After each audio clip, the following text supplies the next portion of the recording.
Hey guys, welcome back to my channel. If you're new here, what's up? I still haven't gotten my camera fixed, so sorry.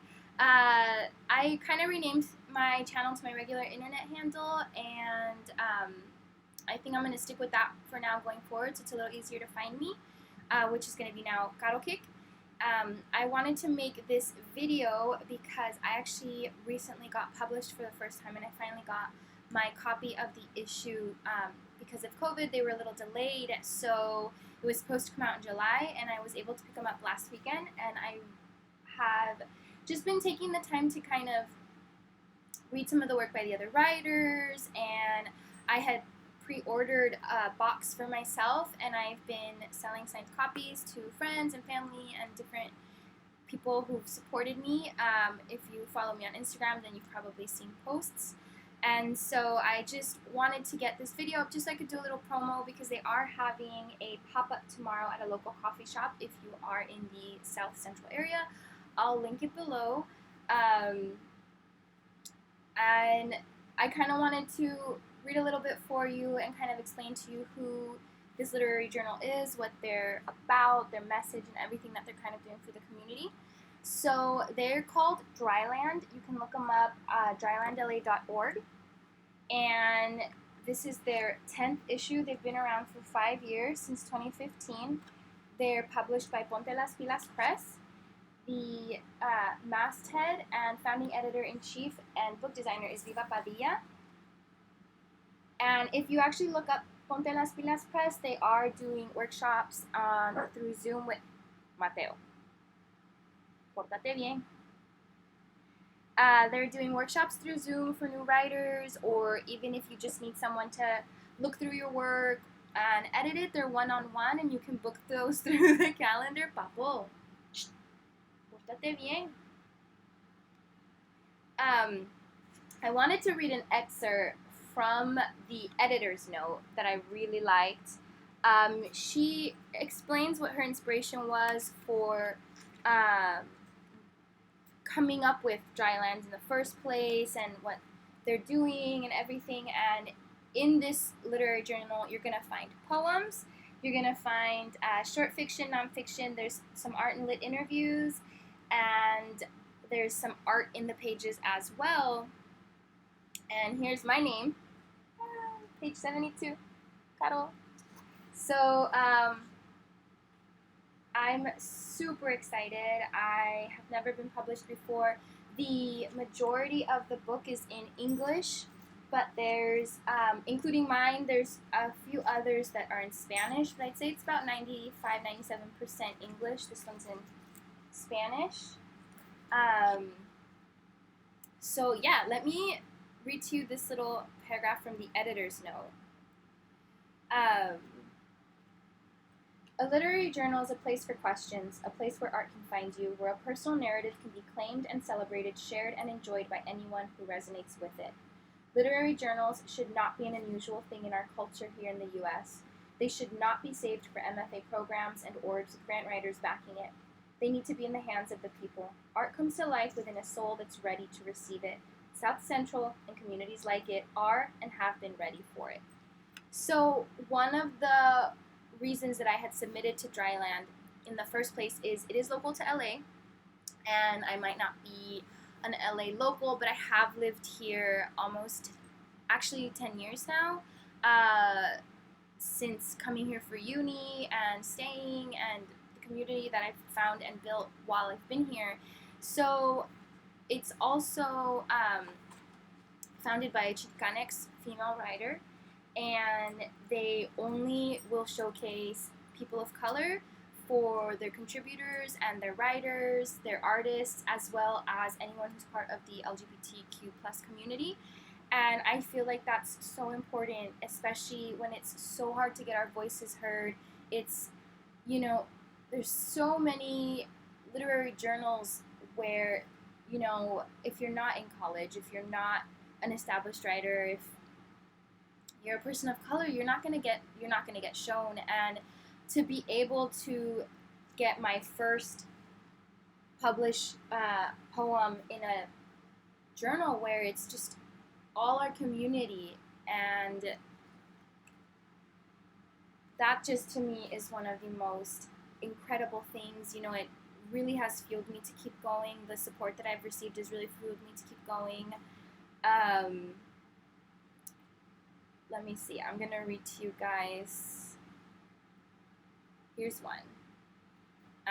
So, M.E.M. Francesni, Caracoles. So, it goes like this. Since we all live and die by myths, I choose the myth of red corn. Because those whose hands touch the soil know everything there is to know, and there can never be enough names for mother. So when I asked him if he too had made his choice, he sketched a black mask, then, one braid after the next, weaved a milpa of red corn into every next step he would ever take, leaving in my throat the echo of the snail's song, para todos todo, para nosotros nada. So, let's see, there's some more artwork in here. I don't know, I'm just like so pumped. I want everyone to get a copy. I don't know how to explain what it's like that we're doing this, you know? A Chicana writer is doing this, you know? Oh, she does list who did the cover art here, and I want to name them because it's beautiful, and I really hope it just is something you'll be proud to have on your bookshelves. Here, she lists a few of the contributors in the editor's note. Dryland is a historical document, a way to claim our narrative. We're in our 10th issue, and it feels like we're just starting. The number of contributors has doubled in comparison to issue 9, from 30 to almost 60. The support has been immense, and through the direct financial support from people, not grants or universities, we were able to publish 500 copies in our first print run. The writers who worked on pieces specifically for this issue including Compton poet Janice Miller and Boyle Heights reporter Nidia Bautista, are just a few of the brilliant voices in this issue. Shout out to the others featured in this issue. Tongo Eisen Martin from the Bay, who shares the belief in our work and philosophy. Eva Resisnos, a fellow South Central mujer who knows what having to be a Jedi in training in the hood is like. And lastly, Patrick Martinez, the cover artist, whose work I hope welcomes you to read us. So again, these are just a few of the things you're going to find in this literary journal, and I really hope you guys are excited to read it. I really hope you get yourselves a copy.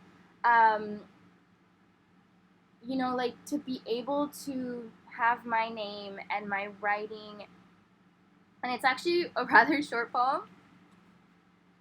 Over here. I don't know, it's just, I'm really proud, and I really hope that this is just, you know, there's more to come, and we all keep going. You know, there's room for everyone in the literary world and in art. We all fit, and we can all be heard, and if just getting this out there brings us closer to our friends and our family and builds our community stronger, then we just need to keep doing it, you know? I'll actually read you guys, I guess, mine before I sign this video off. Oh, I wanted to show another artist here. So mine's really short. So, and it's in Spanish, and then I'll translate it in English for anyone else who's not a native speaker. So, contando mil estrellas. Ando perdida en el tiempo y el espacio detrás de tu despedida, aún viviendo esa noche donde conté todas las estrellas brillando en tus ojos. So the translated version goes, counting 1,000 stars. I am lost in the time and space in the wake of your goodbye, still reliving that night where I counted all the stars shining in your eyes. I wrote this a couple years ago, and I had started writing a few years ago, but I didn't show anyone anything for a very long time, and I took a writer's workshop through Santa Monica Community College, and then I went to a Women Who Submit, who's another amazing organization that I'll link below too. and they're a really great place for women and non-binary and agender artists.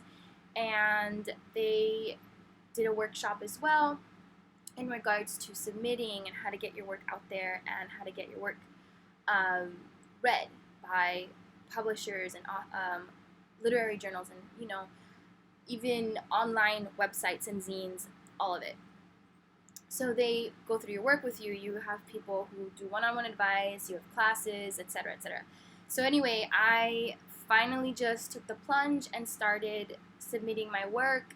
I kind of had to say, you know, either I just keep doing this for myself or I put myself out there and see what comes from it, you know. And you never really know what you're going to get from putting yourself out there. So I really hope that not only you guys pick up a copy, but you're also encouraged to put your work out there and get yourself noticed and submit your work, because if I can do it, then anybody can do it. So once again, I'll link everything below. I hope you guys make it out to Patria and wear your masks. And I'll see you guys in the next video. Thank you so much. Bye.